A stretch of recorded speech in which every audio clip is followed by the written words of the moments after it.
Pay scale ও জাতীয়করণ সহ 10 দাবিতে এমপিওভুক্ত শিক্ষকদের কর্মসূচি ঘোষণা। দ্য ডেইলি ক্যাম্পাসের প্রতিবেদনটি প্রকাশ হয়েছে 12 আগস্ট 2026-এ। তো হঠাৎ করে কেন এলো এই ঘোষণা, আর 10 দফা দাবি বা কি কি বলছে এই পত্রিকার প্রতিবেদন, এ বিষয়ে বিস্তারিত থাকবে আজকের ভিডিওতে। তাই ভিডিওটি শুরু করার আগে ছোট্ট একটি রিকোয়েস্ট, আপনি যদি একজন এমপিওভুক্ত শিক্ষক কর্মচারী হয়ে থাকেন তাহলে সবার আগে আপডেট পেতে ভিডিওটি লাইক দিয়ে চ্যানেলটি সাবস্ক্রাইব করে সাথেই থাকুন, আর সম্পূর্ণ ধারণা পেতে ভিডিওটি না টেনে শুরু থেকে শেষ পর্যন্ত দেখুন। এমপিওভুক্ত শিক্ষক কর্মচারীদের নবম জাতীয় পে স্কেলে অন্তর্ভুক্তিকরণ এবং চাকরি জাতীয়করণ সহ 10 দফা দাবিতে নতুন কর্মসূচি ঘোষণা করেছে শিক্ষক কর্মচারী চাকরি জাতীয়করণ জোট ও অবসরপ্রাপ্ত শিক্ষক কর্মচারী সমন্বিত ফোরাম। বুধবার 12 আগস্ট জাতীয় প্রেস ক্লাবে আব্দুল সালাম হলে আয়োজিত এক সংবাদ সম্মেলনে এ কর্মসূচি ঘোষণা করে সংগঠনটি।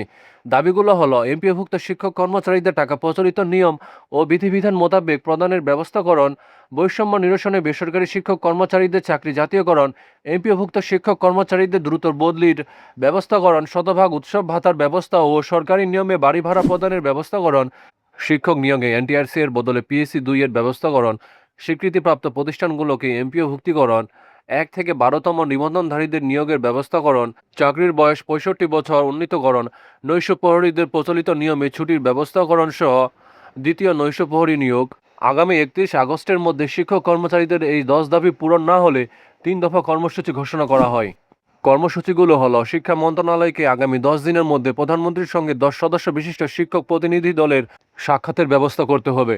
আগামী সেপ্টেম্বর-অক্টোবর 2026-এ বিভাগীয় সমাবেশ করে দাবিগুলোর পক্ষে জনমত গঠন করা হবে।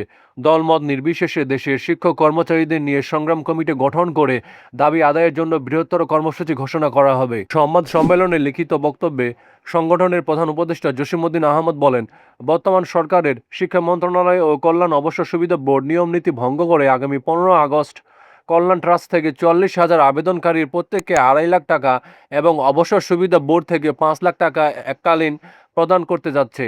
তবে বিগত দিনে অবসরপ্রাপ্ত একজন শিক্ষক কর্মচারী কল্যাণ অবসরের টাকার জন্য আবেদন করলে কল্যাণ ট্রাস্ট থেকে সর্বশেষ বেতনের 25 মাসের সমপরিমাণ অর্থ, অর্থাৎ অবসর সুবিধা বোর্ড থেকে সর্বশেষ বেতনের 75 মাসের সমপরিমাণ অর্থ প্রদান করা হতো।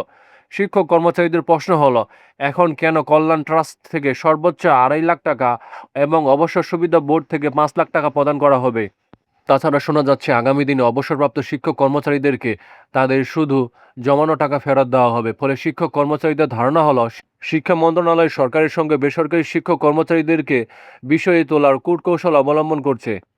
অথচ বিএনপি সরকার এমপিও শিক্ষক কর্মচারীদের জন্য সর্বমোট 70% বেতনের ব্যবস্থা করেছে। প্রকৃতপক্ষে আমলাতান্ত্রিক জটিলতার কারণে এমপিওভুক্ত শিক্ষক কর্মচারী সমাজ স্বাধীনতা 56 বছর পরেও ভালো নেই।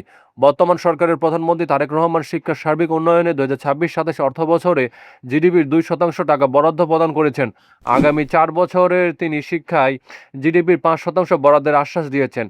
ইতোমধ্যে সরকার শিক্ষক কর্মচারী কল্যাণ অবসরের জন্য 200 কোটি টাকা বরাদ্দ দিয়েছেন, যার ফলে বেসরকারি শিক্ষক কর্মচারী সমাজ বর্তমান সরকারের প্রতি আস্থাশীল হতে যাচ্ছে বলেই শিক্ষা মন্ত্রণালয় বেসরকারি শিক্ষা ও শিক্ষকদের বিরুদ্ধে সূক্ষ্ম ষড়যন্ত্র শুরু করেছে, যাতে করে সরকার ও শিক্ষকদের মধ্যে ভুল বোঝাবুঝি সহ দ্বন্দ্বের সৃষ্টি হয় এবং শিক্ষক কর্মচারী সমাজ ন্যায্য অধিকার থেকে বঞ্চিত হয়।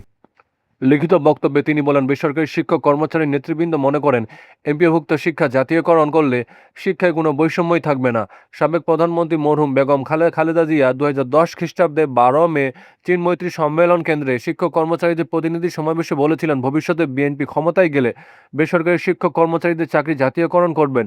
2026 খ্রিস্টাব্দের জাতীয় সংসদ নির্বাচনের পূর্বে আজকে প্রধানমন্ত্রী ও শিক্ষক কর্মচারীদেরকে আশ্বাস দিয়েছিলেন, বিএনপি ক্ষমতায় গেলে বেসরকারি শিক্ষক কর্মচারীদের ন্যায্য দাবি পূরণ সহ চাকরি জাতীয়করণ করবেন। বর্তমান সরকারের 180 দিন শেষ হওয়ার প্রাক্কালেও শিক্ষা মন্ত্রণালয় বেসরকারি শিক্ষক কর্মচারীদের চাকরি জাতীয়করণের বিষয়ে কোনো উদ্যোগ নেয়নি, বরং গত ঈদুল আজহার পূর্বে 10% উৎসব ভাতা বৃদ্ধির ঘোষণা দিয়েও তা বাস্তবায়ন করতে ব্যর্থ হয়েছে।